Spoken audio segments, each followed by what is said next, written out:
Hey everyone, this is Randy from BibleBuyingGuide.com. Today I'm doing a comparison of the Cambridge Turquoise and the Schuyler Canterbury. Now my Turquoise is goatskin and my Canterbury is calfskin, but both Bibles are available in other covers.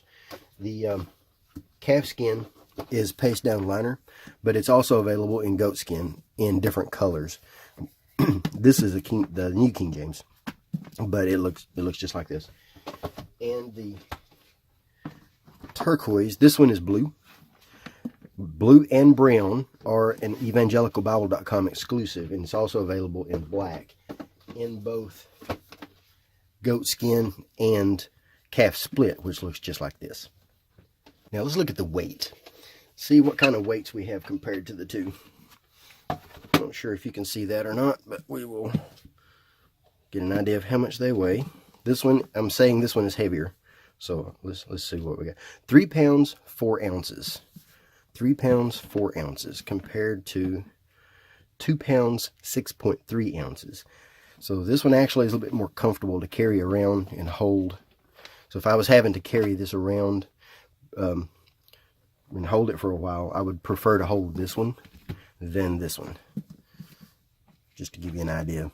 But that's not bad to hold though. It's not that bad. I love the way that holds open in your hand. I don't fold mine over. I hold mine like this because I don't like to touch the paper so much. But that's me. So the Canterbury is thicker than the Turquoise. The reason for this is the Canterbury is 36 GSM paper, premium paper, while the Turquoise is 28 GSM paper. Now this is endopaque. Don't let the number fool you. The higher the number doesn't always mean higher quality. In this case, endopaque is a really high quality paper. Now, not all 28 GSM is the same. This has a little bit of a coating to it. This does too. And they both feel good. They both feel elegant. Both are elegant paper.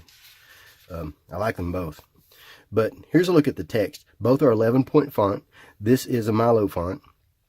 This one is, well, let me look in the front. It shows us here in the front what kind of font that is. It is an Antique Old Style number 3.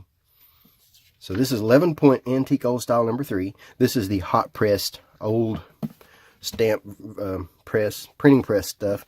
This is from the 1920s, and this is a newer design. So the main difference in the layout, you can already see, is both are double column for the most part. This one has center column references, and the references are they're keyed from left to right. So you might have A, B over here, C, D, and then back and forth. And the references and the footnotes are next to the verses they correspond to. So that makes them a little bit easier to find. Looks dark, it looks sharp. If this one is a red letter edition, it's a good dark red. This one places the references in the footer so that you don't have to take up space horizontally for the columns. This gives the text a little bit more room. It has decorative drop caps. The verse numbers are in red. Looks really nice. So red highlights everywhere.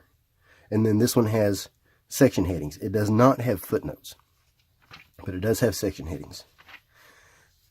And where I was talking about mostly double column, Psalms is single column. That is pretty. Beautiful Psalms. I'd like to see more poetic setting like Proverbs in single column. It looks really good. And this one is a black letter edition. There is talk of red letter editions, possibly. Now, one advantage in the Canterbury is that it has in the back a glossary. And in the back here we have our concordance. Now, this is a really good concordance. Both of them have a good concordance. So concordance, this has a glossary. That one does not. Here's our concordance. This concordance is actually smaller in type than this one is. So this is a little easier to read. And then we have our note pages. Several pages back here for notes. This does not include this. And then they both have maps. So our Bible maps. These maps are nice. I like those maps. I love those colors. These colors are a little bit more cartoonish looking or bolder. These are bold colors. These have a little bit more of the dull color, which I actually prefer. And then there's our maps. This one has an index, color-coded index. And this one has an index in the back. This is a more extensive index than this one, but they're both good indexes. So there's index and maps. This is a good thick paper. No gloss here, no shiny pages. Looks really sharp. And then over here, our index to maps. And then the maps. No shiny paper here either. Looks really good. Both are nice. Both are elegant. Very elegant Bibles. I love both. I wouldn't be able to choose between the two if you made me. Let's look at the size difference here. This one is a larger Bible. You'll notice this one is narrow and tall compared to other Bibles. Probably see that a little bit good anyway. Yeah, a little more similar actually from that side, from that angle. But let's see, we've got a little over 6.5, almost 6 3/4 by 9 3/4. Now I'm measuring outside, not trim size.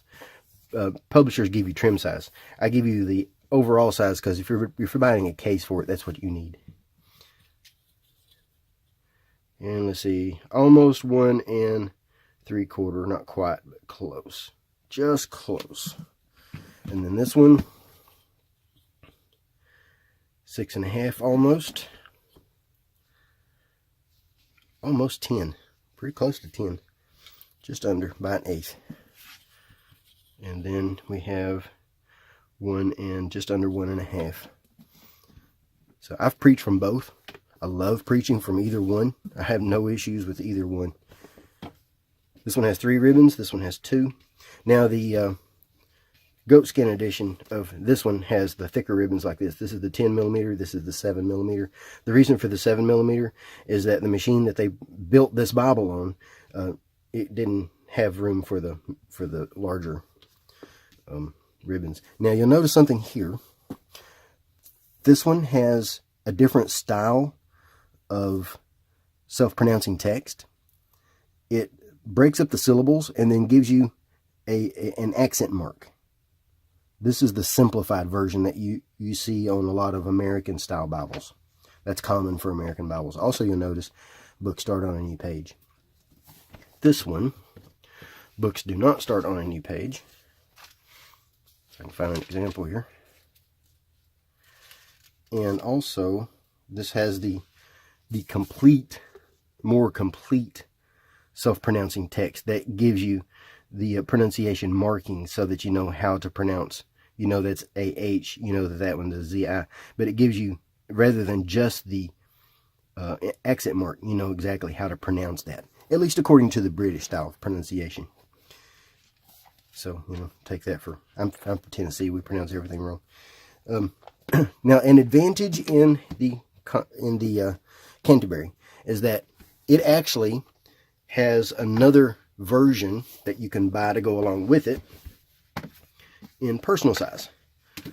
And that gives you the ability to have the same layout for 2 different Bibles that you can carry around with you. So you can carry one and you can leave one at home and you're used to the layout. Same pagination exactly. So that's an advantage here. Another advantage is that later this summer, they're bringing this out with a wide margin edition. It'll be about halfway between the two. This is an 11 point, that's an 8.5. It'll be a 9.5 on the font size. And it will have 38 GSM paper, where this is 28. This is 36. And then back to this one is 28 GSM Indopaque. But both are nice Bibles. I will place links in the notes where you can get more information and you can see them. And if you have any questions, let me know. Thanks for watching. Bye.